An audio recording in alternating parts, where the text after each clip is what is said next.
Hello, this is Online Q's YouTube channel for online queries. In this video, I will show you how to redeem your Saks Fifth Avenue gift cards.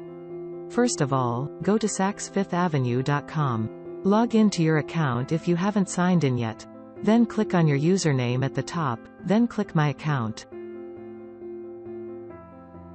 Now click Gift Card Balance from the left tab. Enter the gift card number and then the PIN number. On a standard gift card, your 11-digit number is on the back and normally printed below the barcode.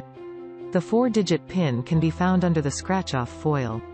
After that, click the Check Balance button and then Redeem in order to add the gift card balance to your account. If the gift card number is valid and unused, then you can now redeem the gift card and add the amount to your account. This is how you can use Saks Fifth Avenue gift card online and start shopping. Thanks for watching. Please like and subscribe.